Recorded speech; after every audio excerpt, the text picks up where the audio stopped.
Saudara Rumah Sakit Umum Pusat Persahabatan Jakarta Timur mengungkap lonjakan pasien COVID-19. Tingkat keterisian tempat tidur pasien COVID mencapai 84,6%. Data per 2 Februari 2022 dari 65 tempat tidur yang tersedia termasuk ICU, 55 diantaranya sudah terisi. Dari 55 pasien ini, 14 orang probable Omicron dan 41 lainnya merupakan non-Omicron. Meski begitu, RS Persahabatan menyebut ketersediaan obat dan oksigen mencukupi. Mereka yang dirawat memiliki gejala ringan hingga sedang, lantaran mayoritas sudah menerima vaksin. Yang kedua, pencegahannya adalah status pasien yang 156 tersebut, maka kita bisa lihat bahwa selama periode Januari ini ada sekitar 8 pasien yang meninggal.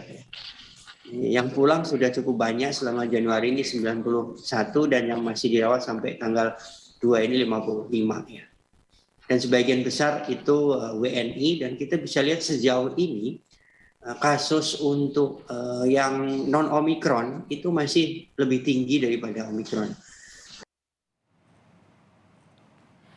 Per 1 Februari 2022, Saudara, kasus COVID-19 di DKI Jakarta bertambah lebih dari 6.300. Pemprov DKI kembali mengimbau warga untuk memperbanyak kegiatan dari rumah.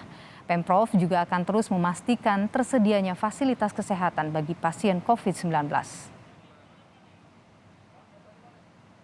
Dari semua itu, betapapun baiknya regulasi, baiknya hadirnya aparat di mana-mana, beratnya sanksi yang diberikan, semua bergantung pada masyarakat itu sendiri. Bagi kita semua sebagai warga untuk senantiasa berada di rumah sebagai tempat yang terbaik, senantiasa patuh dan taat melaksanakan protokol kesehatan dengan disiplin, ketat, patuh dan bertanggung jawab. Ya. Data kasus COVID-19 pada 1 Februari 2022, Saudara, menunjukkan peningkatan kasus positif hingga 16.000. Sementara pasien sembuh ada penambahan 3.240 dan pasien meninggal bertambah 28 orang.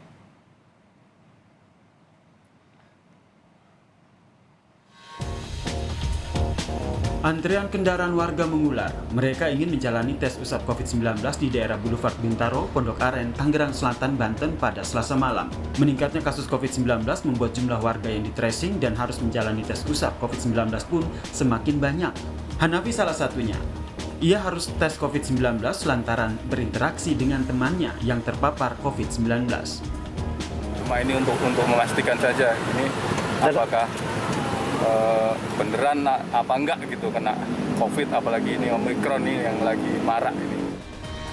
Dilansir dari data Kementerian Kesehatan, setidaknya selama 1 minggu terakhir saja, kasus harian melonjak dari 4 digit, yakni 7.010 kasus pada 26 Januari lalu terus meningkat menjadi 8.000 dan 9.000 kasus pada 27 dan 28 Januari, dan memasuki 5 digit angka, yaitu 11.588 kasus pada tanggal 29 Januari. Di tanggal 31 Januari, laporan kasus baru sempat menurun di angka 10.185 kasus. Namun, memasuki bulan Februari, lonjakan kembali terlihat bahkan mencapai angka 16.021 kasus. Per 1 Februari, jumlah kasus aktif yang saat ini tengah menjalani perawatan yakni 81.349 kasus. Dengan tingginya lonjakan kasus, Kementerian Kesehatan menyatakan Indonesia tengah bersiap memasuki gelombang ketiga COVID-19. Juru bicara vaksinasi COVID-19 Kemenkes, Siti Nadia Tarmizi, tidak menapik lonjakan kasus COVID-19 di tanah air tak lepas dari laju penularan varian Omicron yang jauh lebih tinggi dibandingkan varian Delta.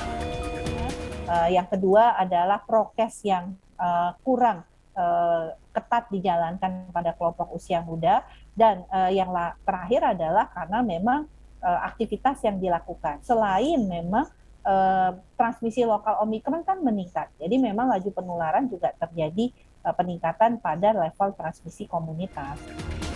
Gelombang ketiga COVID-19 telah di depan mata, butuh kewaspadaan lebih agar pengalaman pada medio 2021 lalu tidak terulang kembali. Vaksinasi dan patuh protokol kesehatan penting diterapkan semua pihak demi cegah lonjakan COVID-19 di Indonesia. Tim Liputan Kompas TV.